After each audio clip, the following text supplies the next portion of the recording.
बच्चों हम चैप्टर पढ़ रहे हैं लैंडस्केप ऑफ द सोल। आज है इसी चैप्टर का दूसरा भाग, तो चलो करते हैं दूसरे भाग की शुरुआत।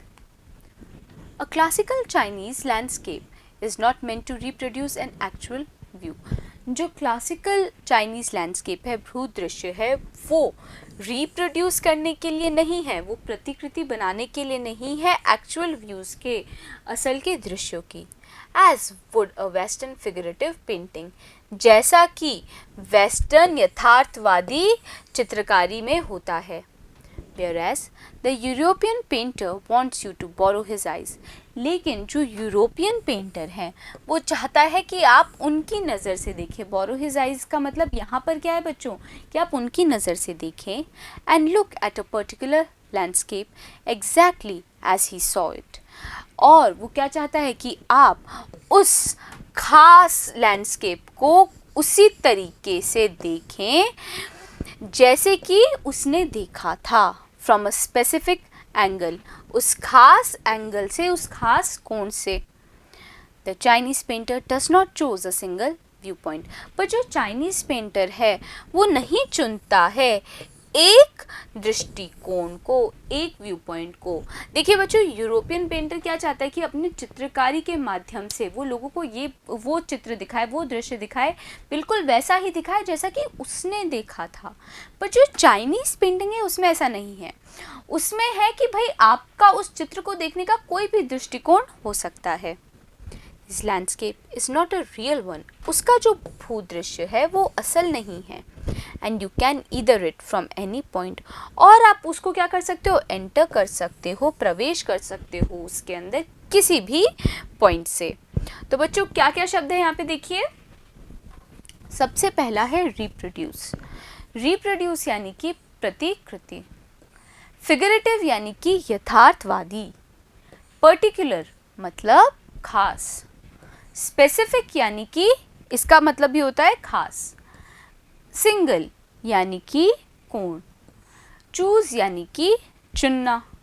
व्यू पॉइंट यानी कि दृष्टिकोण। एंटर यानी कि प्रवेश करना। देन ट्रैवल इन इट, और आप क्या कर सकते हो, उस चाइनीज पेंटिंग के अंदर यात्रा कर सकते हो। The artist creates a path for your eyes to travel up and down. तो वो जो आर्टिस्ट होता है, कलाकार होता है, वो सृजन करता है एक ऐसे मार्ग का जिसको आप आँखों से, उस मार्ग की आप यात्रा कर सकते हो up and down, then back again, और फिर वापस आ सकते हो इन अ लेजरली मोमेंट, एक आराम से चलने के मोमेंट में। This is even more true in the case of horizontal scroll, और ये जो चीज़ है ये और भी ज़्यादा सत्य हो जाती है एक हॉरिजॉन्टल स्क्रोल में, एक आड़े लपटे हुए स्क्रोल में, in which the action of slowly opening, जिसके अंदर जो कार्य होता है धीरे धीरे खोलने का। स्क्रोल क्या होता है बच्चों, एक रोल किया हुआ पेपर का टुकड़ा होता है, या कोई चित्र का टुकड़ा, कोई भी ऐसी चीज़ जिसको रोल करके रखी जाती है। हॉरिजॉन्टली यानी कि आड़ा करके रोल किया जाता है। ये जो चीज़ है कि भाई आप किसी भी एक पेंटिंग को भूदृश्य के अंदर किसी भी पॉइंट से आ सकते हो, ये और भी ज़्यादा सत्य हो जाती है उस आड़े हुए हुए स्क्रोल में, जो लिपटे हुआ जो पेपर होता है उसमें, जिसके अंदर जो कार्य होता है उस पेपर को धीरे धीरे एक एक मोड़ को खोलने का, ओपनिंग वन सेक्शन, एक भाग को पहले खोलने का of the painting, then rolling it up to move on to the other side, और फिर उसको वापस से रोल करना ताकि हम दूसरी तरफ जा पाएँ, at the dimension of time which is unknown in any other form of painting।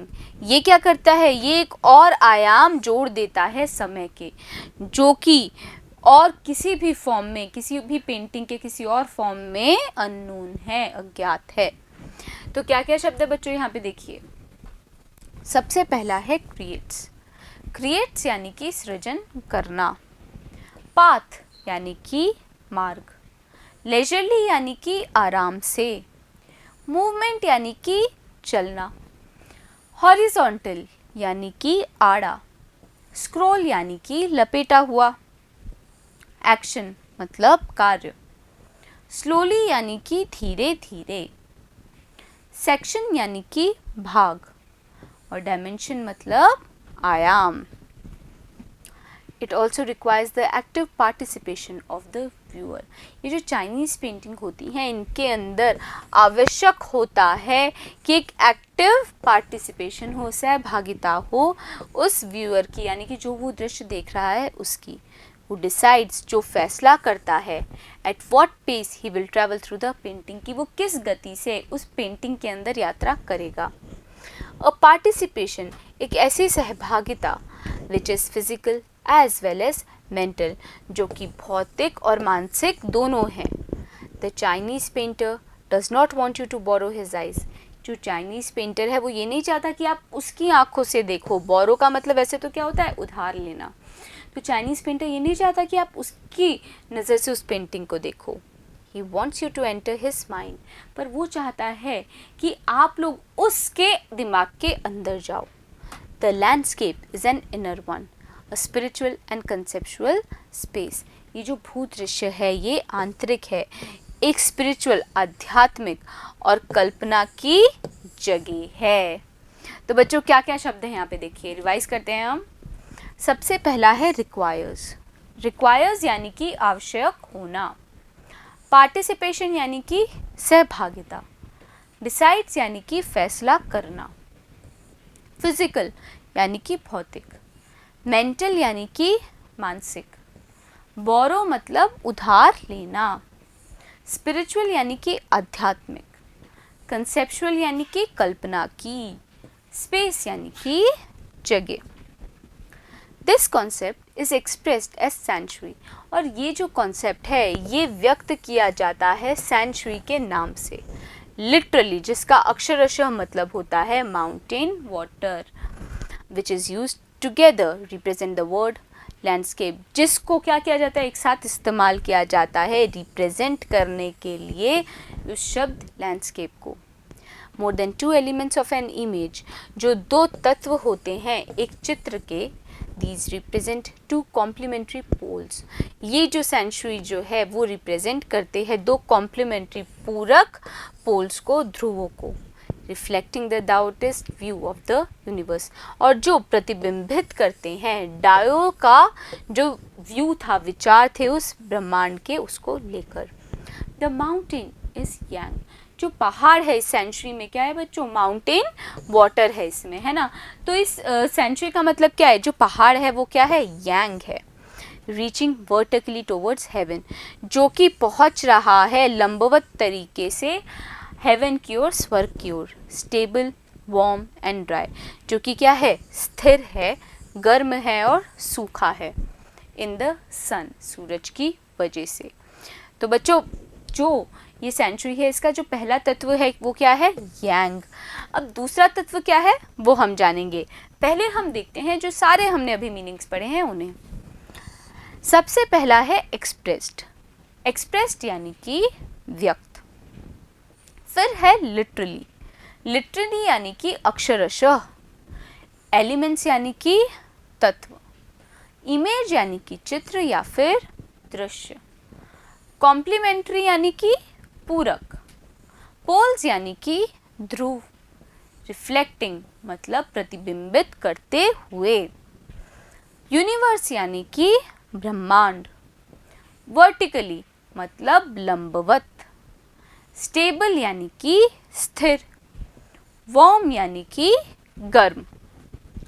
While the water is यिन, पर जो दूसरा तत्व क्या है वो है पानी, जिसको क्या बोलते हैं, yin. Horizontal and resting on the earth, और ये क्या है, ये जो पानी है वो हॉरिजॉन्टल रहता है, आड़ा रहता है, जो कि पड़ा हुआ होता है अर्थ पर। फ्लूइड, मॉइस्ट एंड कूल, और ये क्या है, पानी वो द्रव पदार्थ है और नम है और ठंडा है। तो बच्चों एक तरफ है माउंटेन जो कि कहाँ जा रहा है, सीधा स्वर्ग की तरफ जा रहा है, और एक बताया गया है पानी जो कि क्या रहता है, आड़ा रहता है। एक कैसा है, बिल्कुल ठोस है, और एक है तरल। एक बिल्कुल सूखा है और गर्म है, और एक कैसा है, नम है और ठंडा है। द इंटरैक्शन ऑफ यिन, जो ये परस्पर क्रिया है यिन की। The receptive feminine except of universal energy, जो कि क्या है, एक रिसेप्टिव ग्रहणशील फेमिनिन स्त्रीलिंग एक्सेप्ट है, पहलू है इस यूनिवर्सल एनर्जी का, इस सार्वभौमिक ऊर्जा का, एंड इट्स काउंटर पार्ट, और इस यिन का जो काउंटर पार्ट है, जो पूरक है, वो कौन है? यांग, जो कि एक्टिव, एंड मैस्कुलिन जो कि पुल्लिंग है, is of course fundamental notion of Daoism, वो एक मूलभूत भाव है डायोइज्म का। What is often overlooked is an essential third element. अब दो एलिमेंट तो पता है, यिंग और यांग, पर जिस एक और तीसरा ज़रूरी एलिमेंट है, द मिडल वॉइड, जो बीच का जो खाली हिस्सा है, where there interaction takes place, जहाँ पर उनकी जो परस्पर क्रिया है वो होती है। तो बच्चों क्या क्या शब्द हैं यहाँ पे? बहुत सारे शब्द पढ़े हैं ना हमने, देखिए। सबसे पहला है हॉरिजॉन्टल। हॉरिजॉन्टल यानी कि आड़ा, रेस्टिंग यानी कि आराम करते हुए या फिर पड़ा हुआ, फ्लूइड यानी कि द्रव पदार्थ, मॉइस्ट यानी कि नम, इंटरैक्शन यानी कि परस्पर क्रिया, रिसेप्टिव मतलब ग्रहणशील, फेमिनिन यानी कि स्त्रीलिंग, एस्पेक्ट यानी कि पहलू, यूनिवर्सल यानी कि सार्वभौमिक, एनर्जी यानी कि ऊर्जा, काउंटर पार्ट यानी कि पूरक, मैस्कुलिन यानी कि पुल्लिंग, फंडामेंटल यानी कि मूलभूत, नोशन यानी कि धारणा या फिर भाव, एसेंशियल यानी कि आवश्यक या फिर ज़रूरी। This can be compared with the yogic practice of pranayama. अब ये जो पूरी परस्पर क्रिया है, इसकी तुलना की जा सकती है जो योग की जो प्रैक्टिस है, अभ्यास होता है प्राणायाम का, हम करते हैं ना प्राणायाम, तो उससे तुलना की जा सकती है। Breathe in, retain, breathe out, यानी कि सांस लो, सांस रोको और फिर सांस छोड़ो। The suspension of breath is void, ये जो रोकना है सांस का, वो क्या है? वही खाली जगह है। वेयर मेडिटेशन अकर्स, जहाँ पे ध्यान होता है। The middle void is essential, ये जो खाली जो हिस्सा है वो ज़रूरी है। Nothing can happen without it, कुछ भी नहीं हो सकता इस खाली जगह के, अगर वो खाली जगह ना हो तो। Hence the importance of the white unpainted space in Chinese landscape, इसी कारण से ज़रूरत, इम्पोर्टेंस है, महत्व है उस सफ़ेद अनपेंटेड बिना रंग किए हुए जगह की उस चाइनीज़ लैंडस्केप में। तो बच्चों क्या क्या शब्द हैं यहाँ पे देखिए। सबसे पहला है इंटरैक्शन। इंटरैक्शन यानी कि परस्पर क्रिया, कंपेयर्ड यानी कि तुलना करना, योगिक यानी योग, प्रैक्टिस यानी कि अभ्यास, मेडिटेशन यानी कि ध्यान, एसेंशियल मतलब आवश्यक, इम्पोर्टेंस यानी कि ज़रूरत, और अनपेंटेड यानी कि बिना रंगा। This is also where man finds a fundamental role, और यहीं पर एक आदमी को अपना मूल रोल मिलता है। In that space between heaven and earth, और ये जो जगह है उस स्वर्ग और पृथ्वी के बीच की, he becomes conduit of communication between both poles of universe, वो एक वाहक बन जाता है कम्युनिकेशन का, संचार का, उन दोनों ध्रुवों के बीच में इस ब्रह्मांड के। His presence is essential, उसकी जो उपस्थिति है वो आवश्यक है। Even if it's only suggested, भले ही ये कैसी हो, भाई सुझाव दी हुई हो।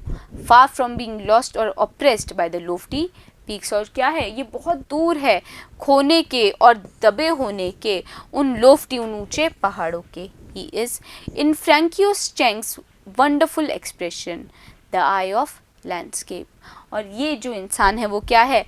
फ्रैंकियोस चेंग के अद्भुत अभिव्यक्ति के अंदर है द आई ऑफ लैंडस्केप, भूदृश्य की आँखें। तो बच्चों क्या क्या शब्द हैं यहाँ पे देखिए। सबसे पहला है फंडामेंटल।